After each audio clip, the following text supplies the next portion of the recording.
Indian രാഷ്ട്രീയത്തിന്റെ ചരിത്ര പുസ്തകത്തിൽ സമാനതകളില്ലാത്ത ഒരു അധ്യായമാണ് മുത്തുവേൽ കരുണാനിധി എന്ന എം കരുണാനിധി. 5 തവണ തമിഴ്നാട് മുഖ്യമന്ത്രി, അരനൂറ്റാണ്ടിലേറെക്കാലം ദ്രാവിഡ മുന്നേറ്റ കഴകത്തിന്റെ അനിഷേധ്യനായ നായകൻ, മത്സരിച്ച ഒരു തെരഞ്ഞെടുപ്പിൽ പോലും പരാജയം രുചിക്കാത്ത ജനകീയൻ, ദേശീയ രാഷ്ട്രീയത്തിൽ പലപ്പോഴും നിർണായക തീരുമാനമെടുക്കാൻ കരുത്തുറ്റ കിങ് മേക്കർ എന്നിങ്ങനെ അദ്ദേഹത്തിന്റെ വിശേഷണങ്ങൾ നിരവധിയാണ്. ദ്രാവിഡ രാഷ്ട്രീയത്തിന്റെ ഗതിവിഗതികളെ നിർണയിച്ച ഈ അതുല്യ പ്രതിഭ കേവലം ഒരു രാഷ്ട്രീയക്കാരൻ മാത്രമായിരുന്നില്ല. തമിഴ് സാഹിത്യത്തിനും സിനിമയ്ക്കും വിലപ്പെട്ട സംഭാവനകൾ നൽകിയ ഒരു മികച്ച എഴുത്തുകാരനും കൂടിയായിരുന്നു അദ്ദേഹം. സാമൂഹിക അസമത്വങ്ങൾക്കെതിരെയും തൂലികയും ശബ്ദവും ആയുധമാക്കിയ അദ്ദേഹം തമിഴ്നാടിന്റെ സാംസ്കാരികവും രാഷ്ട്രീയവുമായ സ്വത്വത്തെ രൂപപ്പെടുത്തുന്നതിൽ നിർണായക പങ്കുവഹിച്ചു. കലൈഞ്ഞർ അഥവാ കലാകാരൻ എന്ന് തമിഴ് മക്കൾ ആദരവോടെ വിളിച്ച ആ മനുഷ്യന്റെ ജീവിതം തമിഴ്നാടിന്റെ തന്നെ ആധുനിക ചരിത്രമാണ്. 1924 ജൂൺ 3 മദ്രാസ് പ്രസിഡൻസിയിലെ നാഗപട്ടണം ജില്ലയിലുള്ള തിരുക്കുറവളൈ എന്ന കൊച്ചു ഗ്രാമത്തിലാണ് മുത്തുവേൽ കരുണാനിധിയുടെ ജനനം. അയ്യാദുരൈ മുത്തുവേൽ, അഞ്ചുകം എന്നിവരായിരുന്നു അദ്ദേഹത്തിന്റെ മാതാപിതാക്കൾ. പെരിയ നായകി, ഷൺമുഖസുന്ദരി എന്നീ 2 മുതിർന്ന സഹോദരിമാർ കൂടി അദ്ദേഹത്തിനുണ്ടായിരുന്നു. ജനിച്ചപ്പോൾ ദക്ഷിണാമൂർത്തി എന്നായിരുന്നു മാതാപിതാക്കൾ നൽകിയ പേര്. എന്നാൽ പിന്നീട് ദ്രാവിഡ പ്രസ്ഥാനങ്ങളുടെയും യുക്തിവാദ ചിന്തകളുടെയും സ്വാധീനത്തിൽ ബ്രാഹ്മണ മേധാവിത്വത്തെയും ദൈവനാമങ്ങളെയും നിരാകരിച്ചുകൊണ്ട് അദ്ദേഹം കരുണാനിധി എന്ന പേര് സ്വീകരിക്കുകയായിരുന്നു. ഗ്രാമത്തിലെ പ്രാദേശിക സ്കൂളിലായിരുന്നു അദ്ദേഹത്തിന്റെ പ്രാഥമിക വിദ്യാഭ്യാസം. മകനെ സംഗീതം പഠിപ്പിക്കണമെന്ന് അച്ഛൻ മുത്തുവേലിന് വലിയ ആഗ്രഹമുണ്ടായിരുന്നു. എന്നാൽ ഈ സംഗീത പഠനമാണ് കരുണാനിധിയിലെ വിപ്ലവകാരിയെ ഉണർത്തിയത്. ഇസൈ വെള്ളാളർ എന്ന വിഭാഗത്തിൽപ്പെട്ട അധ്യാപകനായിരുന്നു അന്ന് ക്ഷേത്രങ്ങളിൽ സംഗീതം പഠിപ്പിച്ചിരുന്നത്. അവർ വിദ്യാർത്ഥികൾക്കിടയിൽ കടുത്ത ജാതീയ വിവേചനങ്ങൾ അടിച്ചേൽപ്പിച്ചു. മേൽവസ്ത്രം ധരിക്കാനോ ചെരുപ്പിടാനോ അരയിൽ ഒരു പരുത്തിമുണ്ട് ധരിക്കാനോ പോലും കരുണാനിധിക്ക് അനുവാദമുണ്ടായിരുന്നില്ല. ഇത്തരം അപമാനകരമായ വിവേചനങ്ങളിൽ മനംനൊന്ത പിതാവ് അദ്ദേഹത്തിന്റെ സംഗീത പഠനം അവിടെ വെച്ച് അവസാനിപ്പിച്ചു. പകരം പ്രാദേശിക സ്കൂളിലെ പ്രധാന അധ്യാപകന് രാവിലെയും വൈകുന്നേരവും പാൽ ഫീസായി നൽകിക്കൊണ്ട് കരുണാനിധിക്ക് പ്രത്യേക ട്യൂഷൻ ഏർപ്പാടാക്കി. കുട്ടിക്കാലത്തെ ഈ അനുഭവങ്ങൾ സമൂഹത്തിലെ ജാതീയമായ അടിച്ചമർത്തലുകളെക്കുറിച്ച് അദ്ദേഹത്തിന് ആഴത്തിൽ ചിന്തിപ്പിച്ചു. ചില മനുഷ്യർ മറ്റുള്ളവരെ അപമാനിക്കുന്നതിൽ എത്രത്തോളം ആനന്ദം കണ്ടെത്തുന്നുവെന്നും ഭൂരിപക്ഷം വരുന്ന സാധാരണ ജനങ്ങളെ ഇത്തരം വിവേചനങ്ങൾ എത്രമാത്രം ദോഷകരമായി ബാധിക്കുന്നുവെന്നും അദ്ദേഹം മനസ്സിലാക്കി. ഇതിനു പുറമെ ഒരു ഉയർന്ന ജാതിക്കാരനായ ഭൂവുടമ കടന്നുപോയപ്പോൾ തന്റെ പിതാവ് ബഹുമാന സൂചകമായി തലയിലുണ്ടായിരുന്ന തോർത്തെടുത്ത് അരയിൽ കെട്ടി വണങ്ങി നിൽക്കുന്നത് അദ്ദേഹം നേരിട്ട് കണ്ടു. ഈ ദൃശ്യം ആ ഇളം മനസ്സിൽ വലിയ മുറിവുകളുണ്ടാക്കി. തന്റെ ചുറ്റും നടക്കുന്ന ഇത്തരം ജാതീയ വിവേചനങ്ങൾക്കും അടിച്ചമർത്തലുകൾക്കുമെതിരെ പോരാടുമെന്ന് അദ്ദേഹം അന്നുറപ്പിച്ചു. ഈ തിരിച്ചറിവുകളാണ് പിൽക്കാലത്ത് അദ്ദേഹത്തിന്റെ ശക്തമായ രാഷ്ട്രീയ വിശ്വാസങ്ങൾക്കും സാമൂഹിക പ്രവർത്തനങ്ങൾക്കും അടിത്തറയിട്ടത്. 12ാം വയസ്സിൽ ഹൈസ്കൂൾ വിദ്യാഭ്യാസത്തിനായി കരുണാനിധി തിരുവാരൂരിലേക്ക് മാറുകയായിരുന്നു. ഈ കാലഘട്ടത്തിലാണ് അദ്ദേഹം വിദ്യാർത്ഥികളെ സംഘടിപ്പിച്ചുകൊണ്ട് ഹിന്ദി വിരുദ്ധ പ്രക്ഷോഭങ്ങളിൽ പങ്കുചേരുന്നത്. ഹിന്ദി ഭാഷ നിർബന്ധമാക്കുന്നതിനെതിരെ നടന്ന പ്രതിഷേധങ്ങളിൽ പങ്കെടുത്ത 2 പേർ പോലീസിന്റെ മർദ്ദനമേറ്റ് മരിച്ച സംഭവം അദ്ദേഹത്തെ വല്ലാതെ സ്വാധീനിച്ചു. ഈ അനുഭവങ്ങൾ ഉൾക്കൊണ്ട് അദ്ദേഹം സെൽവചന്ദിര എന്ന തന്റെ ആദ്യത്തെ തമിഴ് ചരിത്ര നോവൽ രചിച്ചു. 13ാം വയസ്സിൽ തന്നെ സാമൂഹിക നീതിക്കും രാഷ്ട്രീയ മാറ്റങ്ങൾക്കും വേണ്ടിയുള്ള തന്റെ പ്രതിബദ്ധത അദ്ദേഹം തെളിയിച്ചു. 14ാം വയസ്സിൽ ജസ്റ്റിസ് പാർട്ടിയുടെ നേതാവായ അഴഗിരി സ്വാമിയുടെ തീപ്പൊരി പ്രസംഗം കേട്ടതാണ് അദ്ദേഹത്തിന്റെ രാഷ്ട്രീയ പ്രവേശനം വേഗത്തിലാക്കിയത്. പനകൽ അരസൻ, പെരിയാർ EV രാമസ്വാമി, പട്ടുക്കോട്ടൈ അഴഗിരി സ്വാമി തുടങ്ങിയ പ്രമുഖ നേതാക്കളുടെ ആശയങ്ങളും രചനകളും അദ്ദേഹത്തെ ആവേശഭരിതനാക്കി. 1938 തിരുവാരൂരിൽ ഒരു സൈക്കിൾ റിക്ഷയിൽ സഞ്ചരിച്ചുകൊണ്ട് അദ്ദേഹം വിദ്യാർത്ഥികളെ സംഘടിപ്പിച്ച് ഹിന്ദി വിരുദ്ധ സമരങ്ങൾ നടത്തി. സ്കൂളുകളിൽ ഹിന്ദി പഠനം നിർബന്ധമാക്കിയ പ്രവിശ്യ സർക്കാരിന്റെ നടപടിക്കെതിരെയായിരുന്നു ഈ പ്രതിഷേധങ്ങൾ. ഒടുവിൽ 1939 സർക്കാർ ആ നിയമം പിൻവലിച്ചു. കമ്മ്യൂണിസ്റ്റ് ചിന്താഗതികളോട് താൽക്കാലികമായി ആഭിമുഖ്യം പുലർത്തിയെങ്കിലും പിന്നീട് അദ്ദേഹം ജസ്റ്റിസ് പാർട്ടി, സ്വാഭിമാന പ്രസ്ഥാനം, ദ്രാവിഡർ കഴകം എന്നിവയുടെ ആശയങ്ങളിലേക്ക് പൂർണ്ണമായും ആകർഷിക്കപ്പെട്ടു. പെരിയാറിന്റെ ജാതിവിരുദ്ധ മുന്നേറ്റങ്ങളുടെ ഒരു വിശ്വസ്തനായ അനുയായിയായി അദ്ദേഹം മാറി. 15ാം വയസ്സിൽ മാനവനേശൻ, അതായത് വിദ്യാർത്ഥികളുടെ സുഹൃത്ത് എന്ന പേരിൽ ഒരു കയ്യെഴുത്ത് മാസിക അദ്ദേഹം ആരംഭിച്ചു. സുഹൃത്തുക്കളുടെ സഹായത്തോടെ 50 കോപ്പികൾ തയ്യാറാക്കി വിതരണം ചെയ്തിരുന്ന ഈ മാസിക സ്വാഭിമാന പ്രസ്ഥാനത്തിന്റെ നേതാക്കൾക്കും അദ്ദേഹം അയച്ചുകൊടുത്തു. ഈ കാലയളവിൽ forum for peace, liberty, equality and justice എന്ന സംഘടനയുടെ സെക്രട്ടറിയായും അദ്ദേഹം തിരഞ്ഞെടുക്കപ്പെട്ടു. എന്നാൽ കോൺഗ്രസ് പാർട്ടിയുടെ സ്വാധീനം ആ സംഘടനയിൽ കലർത്താൻ ചിലർ ശ്രമിക്കുന്നുവെന്ന് മനസ്സിലാക്കിയപ്പോൾ അദ്ദേഹം അത് പിരിച്ചുവിടുകയും വരിസംഖ്യ തിരികെ നൽകുകയും ചെയ്തു. ബാക്കിയായ പണം ഉപയോഗിച്ച് 1941 അദ്ദേഹം തമിഴ്നാട് തമിഴ് സ്റ്റുഡൻസ് അസോസിയേഷൻ രൂപീകരിച്ചു. ഇതിൻ്റെ വാർഷിക പരിപാടിയിലേക്ക് ഭാരതിദാസൻ, KA അൻപഴകൻ തുടങ്ങിയ പ്രമുഖരെ ക്ഷണിച്ചെങ്കിലും അവരുടെ യാത്രാ ചെലവുകൾക്കുള്ള പണം കണ്ടെത്താൻ അദ്ദേഹം ബുദ്ധിമുട്ടി.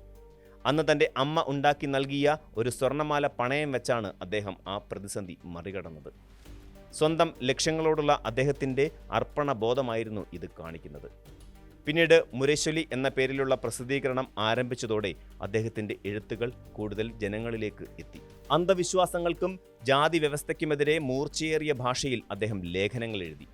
CN അണ്ണാദുരൈയുടെ ദ്രാവിഡ നാട് എന്ന മാസികയിലേക്ക് അദ്ദേഹം എഴുതിയ ഇളമൈ ബലി എന്ന ലേഖനം ശ്രദ്ധിക്കപ്പെട്ടു.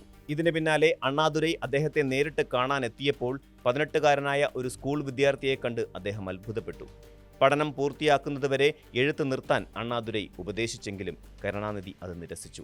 പരീക്ഷകളിൽ പരാജയപ്പെട്ടെങ്കിലും അദ്ദേഹം തന്റെ ആശയങ്ങൾ പ്രചരിപ്പിക്കാനായി നാടകങ്ങൾ എഴുതാനും അവതരിപ്പിക്കാനും തുടങ്ങി. യാഥാസ്ഥിതികരുടെ കടുത്ത എതിർപ്പുകൾ നേരിട്ടെങ്കിലും അദ്ദേഹം പിന്മാറിയില്ല. തമിഴ് സിനിമയെ തന്റെ രാഷ്ട്രീയവും സാമൂഹികവുമായ ആശയങ്ങൾ പ്രചരിപ്പിക്കാനുള്ള ഏറ്റവും വലിയ ആയുധമാക്കി മാറ്റാൻ കരുണാനിധിക്ക് കഴിഞ്ഞു. 1947 പുറത്തിറങ്ങിയ രാജകുമാരി എന്ന ചിത്രത്തിലൂടെയാണ് അദ്ദേഹം സിനിമാ രംഗത്തേക്ക് കടക്കുന്നത്. എന്നാൽ 1952 അദ്ദേഹം തിരക്കഥ എഴുതിയ പരാശക്തി എന്ന ചിത്രം തമിഴ് സിനിമാ ചരിത്രത്തിൽ തന്നെ ഒരു വലിയ വഴിത്തിരിവായി മാറുകയായിരുന്നു. അതുവരെ ഭക്തിയും പുരാണങ്ങളും മാത്രം പറഞ്ഞിരുന്ന തമിഴ് സിനിമയിൽ നിന്ന് വ്യത്യസ്തമായി സമൂഹത്തിലെ ജാതീയതയെയും ചൂഷണങ്ങളെയും ഈ ചിത്രം അതിനിശിതമായി വിമർശിച്ചു. ബർമയിൽ നിന്ന് തമിഴ്നാട്ടിലേക്ക് കുടിയേറിയ ഒരു കുടുംബം നേരിടുന്ന കടുത്ത ജാതീയ വിവേചനങ്ങളുടെ കഥ പറഞ്ഞ ചിത്രം വലിയ വിവാദങ്ങൾക്ക് വഴിവെച്ചു. യാഥാസ്ഥിതിക വിഭാഗങ്ങൾ ഈ ചിത്രം നിരോധിക്കണമെന്ന് ആവശ്യപ്പെട്ടെങ്കിലും ജനങ്ങൾ അത് ഇരുകൈയും നീട്ടി സ്വീകരിച്ചു. ഈ ചിത്രത്തിലെ തീപ്പൊരി സംഭാഷണങ്ങൾ തമിഴ് യുവാക്കൾക്കിടയിൽ വലിയ ആവേശമായി മാറി. തൻ്റെ സിനിമകളിലൂടെയും നാടകങ്ങളിലൂടെയും അദ്ദേഹം ദ്രാവിഡ പ്രസ്ഥാനത്തിൻ്റെ യുക്തിവാദ സോഷ്യലിസ്റ്റ് ആശയങ്ങൾ സാധാരണക്കാരിലേക്ക് എത്തിച്ചു. ജനങ്ങളെ ആകർഷിക്കാൻ കഴിയുന്ന ഭാഷാശൈലിയും അവതരണവും അദ്ദേഹത്തെ ദ്രാവിഡ മുന്നേറ്റ കഴകത്തിൻ്റെ ഏറ്റവും വലിയ പ്രചാരകനാക്കി മാറ്റി. കരുണാനിധിയുടെ രാഷ്ട്രീയ ജീവിതത്തിലെ ഏറ്റവും നിർണായകമായ വഴിത്തിരിവ് 1953 നടന്ന കല്ലക്കുടി പ്രക്ഷോഭമായിരുന്നു. അന്നത്തെ മുഖ്യമന്ത്രിയായ C. രാജഗോപാലാചാരിയുടെ നേതൃത്വത്തിലുള്ള സർക്കാർ കല്ലക്കുടി എന്ന സ്ഥലത്തിൻ്റെ പേര് മാറ്റി ഡാൽമിയാപുരം എന്നാക്കി. അവിടെയുള്ള സിമന്റ് ഫാക്ടറി ഉടമയായ ഒരു ഉത്തരേന്ത്യൻ വ്യവസായിയുടെ പേരായിരുന്നു അത്. ഇത് ദ്രാവിഡ പ്രസ്ഥാനങ്ങളെ പ്രകോപിപ്പിച്ചു. ഉത്തരേന്ത്യൻ ആധിപത്യത്തിൻ്റെയും വ്യാവസായിക ചൂഷണത്തിൻ്റെയും പ്രതീകമായാണ് ഈ പേരുമാറ്റത്തെ അവർ കണ്ടത്. 29കാരനായ കരുണാനിധിയുടെ നേതൃത്വത്തിൽ നടന്ന വലിയൊരു പ്രക്ഷോഭം അവിടെ അരങ്ങേറി. റെയിൽവേ സ്റ്റേഷനിലെ ബോർഡുകളിൽ നിന്ന് ഡാൽമിയാപുരം എന്ന പേര് മായ്ച്ചു കളയുകയും ട്രെയിൻ തടയുന്നതിനായി അദ്ദേഹം ഉൾപ്പെടെയുള്ളവർ റെയിൽവേ ട്രാക്കിൽ കിടക്കുകയും ചെയ്തു. ഈ സമരത്തിൽ 6 പേർ കൊല്ലപ്പെട്ടു. കരുണാനിധി അറസ്റ്റിലാകുകയും 6 മാസം ജയിൽ ശിക്ഷ അനുഭവിക്കുകയും ചെയ്തു. എന്നാൽ ഈ സമരം അദ്ദേഹത്തെ തമിഴ് രാഷ്ട്രീയത്തിലെ മുന്നണി പോരാളിയാക്കി മാറ്റി. 1965 കേന്ദ്ര സർക്കാർ ഹിന്ദി ഔദ്യോഗിക ഭാഷയാക്കാൻ തീരുമാനിച്ചപ്പോൾ തമിഴ്നാട്ടിൽ വീണ്ടും ഹിന്ദി വിരുദ്ധ പ്രക്ഷോഭം ആഞ്ഞടിച്ചു. CN അണ്ണാദുരൈയുടെ നേതൃത്വത്തിൽ നടന്ന ഈ പ്രക്ഷോഭത്തിലും കരുണാനിധി സജീവമായിരുന്നു. ഹിന്ദി ഒഴുക തമിഴ് വാഴുക എന്ന മുദ്രാവാക്യം മുഴക്കി നടന്ന സമരങ്ങളെ തുടർന്ന് അദ്ദേഹം പാളയംകോട്ടെ ജയിലിലടയ്ക്കപ്പെട്ടു. ഈ ത്യാഗങ്ങൾ ജനങ്ങൾക്കിടയിൽ അദ്ദേഹത്തിന്റെ സ്വാധീനം 10 മടങ്ങ് വർദ്ധിപ്പിച്ചു. 1957 നിയമസഭാ തെരഞ്ഞെടുപ്പിൽ കുഴിത്തലൈ മണ്ഡലത്തിൽ നിന്നും വിജയിച്ചുകൊണ്ടാണ് അദ്ദേഹം ആദ്യമായി നിയമസഭയിലെത്തുന്നത്. പിന്നീട് 1962 തഞ്ചാവൂരിൽ നിന്നും വിജയിച്ച അദ്ദേഹം പ്രതിപക്ഷ ഉപനേതാവായി. പാർട്ടി പ്രവർത്തകരുമായി നിരന്തരം സംവദിക്കാൻ അദ്ദേഹം ഒരു പുതിയ മാർഗം കണ്ടെത്തി. ഉടൻപിറപ്പുകൾ, അതായത് രക്തബന്ധമുള്ള സഹോദരങ്ങൾ എന്ന് സംബോധന ചെയ്തുകൊണ്ട് അദ്ദേഹം പാർട്ടി മുഖപത്രമായ മുരശ്ശൊലിയുടെ ദിനംപ്രതി കത്തുകൾ എഴുതി. 50 വർഷത്തിലേറെ ഈ ശീലം അദ്ദേഹം തുടർന്നു. 1967 നിയമസഭാ തെരഞ്ഞെടുപ്പിൽ DMKയെ അധികാരത്തിലെത്തിക്കാൻ ട്രഷറർ എന്ന നിലയിൽ അദ്ദേഹം വലിയ പങ്കുവഹിച്ചു. 11 ലക്ഷം രൂപയാണ് അദ്ദേഹം അന്ന് പാർട്ടി ഫണ്ടിലേക്ക് സമാഹരിച്ചത്. തെരഞ്ഞെടുപ്പ് വിജയത്തിന് ശേഷം CN അണ്ണാദുരൈ മുഖ്യമന്ത്രിയായപ്പോൾ കരുണാനിധി പൊതുമരാമത്ത് ഗതാഗത മന്ത്രിയായി ചുമതലയേറ്റു. 1969 മദ്രാസ് സംസ്ഥാനത്തെ തമിഴ്നാട് എന്ന് പുനർനാമകരണം ചെയ്തത് അണ്ണാദുരൈയുടെ ഭരണകാലത്താണ്. 1969 CN അണ്ണാദുരൈയുടെ അപ്രതീക്ഷിത നിര്യാണത്തെ തുടർന്ന് തമിഴ്നാടിൻ്റെ മുഖ്യമന്ത്രി പദവിയിലേക്ക് കരുണാനിധി എത്തി. 1969 മുതൽ 2011 വരെയുള്ള കാലഘട്ടത്തിൽ 5 തവണയാണ് അദ്ദേഹം മുഖ്യമന്ത്രിയായി സത്യപ്രതിജ്ഞ ചെയ്തത്. 1969 മുതൽ 71 വരെ, വീണ്ടും 71 മുതൽ 76 വരെ, പിന്നീട് 1989 മുതൽ 91 വരെ, പിന്നീട് 1996 മുതൽ 2001 വരെ, 2006 മുതൽ 2014 വരെ. ഇന്ത്യയിൽ തന്നെ ഏറ്റവും കൂടുതൽ കാലം മുഖ്യമന്ത്രിയായി ഇരുന്ന ഒരാളാണ് അദ്ദേഹം. തൻ്റെ ഭരണകാലത്ത് വിദ്യാഭ്യാസ, അടിസ്ഥാന സൗകര്യ വികസന രംഗങ്ങളിൽ ഒട്ടേറെ മാറ്റങ്ങൾ അദ്ദേഹം കൊണ്ടുവന്നു. സാമൂഹിക നീതി ഉറപ്പാക്കുന്നതിനായി നിരവധി ക്ഷേമ പദ്ധതികൾ നടപ്പിലാക്കി. പാവപ്പെട്ടവർക്കും പാർശ്വവൽക്കരിക്കപ്പെട്ടവർക്കും തുല്യ അവകാശങ്ങൾ ഉറപ്പാക്കാൻ അദ്ദേഹം നിയമനിർമ്മാണങ്ങൾ നടത്തി. IT മേഖലയുടെ വളർച്ചയ്ക്ക് അനുകൂലമായ സാഹചര്യം ഒരുക്കിയതും തമിഴ്നാടിനെ രാജ്യത്തെ മികച്ച സാമ്പത്തിക ശക്തികളിലൊന്നാക്കി മാറ്റിയതും അദ്ദേഹത്തിൻ്റെ ദീർഘവീക്ഷണമുള്ള ഭരണമായിരുന്നു. 82-ാം വയസ്സിൽ 2006-ൽ മുഖ്യമന്ത്രിയായ അദ്ദേഹം സംസ്ഥാനത്തെ ഏറ്റവും പ്രായം കൂടിയ മുഖ്യമന്ത്രി എന്ന റെക്കോർഡും സ്വന്തമാക്കി. തമിഴ്നാടിന് പുറത്ത് ഇന്ത്യയുടെ ദേശീയ രാഷ്ട്രീയത്തിലും നിർണായക സ്വാധീനം ചെലുത്താൻ കരുണാനിധിക്ക് സാധിച്ചു. 1989-ൽ VP സിംഗിന്റെ നേതൃത്വത്തിലുള്ള ദേശീയ മുന്നണി സർക്കാർ രൂപീകരിക്കുന്നതിൽ അദ്ദേഹം വലിയ പങ്ക് വഹിച്ചു. പിന്നീട് 1999-ൽ അടൽ ബിഹാരി വാജ്പേയിയുടെ നേതൃത്വത്തിലുള്ള NDA സർക്കാരിലും 2004-ൽ കോൺഗ്രസ് നേതൃത്വം നൽകിയ UPA സർക്കാരിലും DMK സഖ്യകക്ഷിയായി. ദേശീയ തലത്തിൽ ആർക്കാണ് അധികാരം ലഭിക്കേണ്ടതെന്ന് തീരുമാനിക്കുന്നതിൽ അദ്ദേഹത്തിന്റെ പാർട്ടി വലിയ പങ്ക് വഹിച്ചു. എന്നാൽ അദ്ദേഹത്തിന്റെ രാഷ്ട്രീയ ജീവിതം വിവാദങ്ങളിൽ നിന്നും മുക്തമായിരുന്നില്ല. അയൽരാജ്യമായ ശ്രീലങ്കയിൽ LTTE വിമതരോട് അദ്ദേഹം കാണിച്ച അനുഭാവം വലിയ വിമർശനങ്ങൾക്കിടയാക്കി. രാജീവ് ഗാന്ധിയുടെ വധത്തിന് ശേഷം ഇത് അദ്ദേഹത്തിന്റെ സർക്കാരിനെ പിരിച്ചുവിടുന്നതിലേക്ക് വരെ നയിച്ചു. കൂടാതെ കുടുംബവാഴ്ച, അഴിമതി തുടങ്ങിയ ആരോപണങ്ങളും അദ്ദേഹത്തെ നിരന്തരം വേട്ടയാടി. സ്വന്തം മക്കളെയും ബന്ധുക്കളെയും പാർട്ടിയുടെയും സർക്കാരിന്റെയും ഉന്നത പദവികളിൽ കുടിയിരുത്തിയെന്ന വിമർശനം ശക്തമായിരുന്നു. രാഷ്ട്രീയ എതിരാളിയായ ജയലളിതയുമായുള്ള അദ്ദേഹത്തിന്റെ പോരാട്ടങ്ങൾ തമിഴ്നാട് രാഷ്ട്രീയത്തെ എപ്പോഴും പ്രക്ഷുബ്ധമാക്കി നിർത്തി. 2001-ൽ അർദ്ധരാത്രിയിൽ ജയലളിതയുടെ ഭരണകാലത്ത് പോലീസ് അദ്ദേഹത്തെ അറസ്റ്റ് ചെയ്ത ദൃശ്യങ്ങൾ ഇന്ത്യൻ രാഷ്ട്രീയത്തിലെ തന്നെ നാടകീയ സംഭവങ്ങളിലൊന്നാണ്. MG രാമചന്ദ്രൻ, അതായത് MGR, ജയലളിത തുടങ്ങിയ ജനകീയരായ ചലച്ചിത്ര താരങ്ങളെ എതിരാളികളായി കിട്ടിയിട്ടും സ്വന്തം വ്യക്തിപ്രഭാവം കൊണ്ട് മാത്രം പിടിച്ചു നിൽക്കാൻ അദ്ദേഹത്തിന് കഴിഞ്ഞു. തമിഴ് ഭാഷയോടും സംസ്കാരത്തോടുമുള്ള അദ്ദേഹത്തിന്റെ സ്നേഹം അപാരമായിരുന്നു. ഒരു വശത്ത് വാശിയേറിയ രാഷ്ട്രീയ പോരാട്ടങ്ങൾ നടത്തുമ്പോഴും മറുവശത്ത് നോവലുകളും കവിതകളും സിനിമകൾക്കുള്ള തിരക്കഥകളും അദ്ദേഹം നിരന്തരം എഴുതിക്കൊണ്ടേയിരുന്നു. അദ്ദേഹത്തിന്റെ പ്രസംഗങ്ങൾ കേൾക്കാൻ ആയിരങ്ങൾ തടിച്ചുകൂടി. സാധാരണക്കാരുടെ ഭാഷയിൽ അവരെ ചിരിപ്പിച്ചും ചിന്തിപ്പിച്ചും സംസാരിക്കാനുള്ള അദ്ദേഹത്തിന്റെ കഴിവ് അതുല്യമായിരുന്നു. സാഹിത്യകാരൻ, പത്രാധിപർ, തിരക്കഥാകൃത്ത്, സംഘാടകൻ, ഭരണാധികാരി എന്നീ നിലകളിലെല്ലാം അദ്ദേഹം തിളങ്ങി.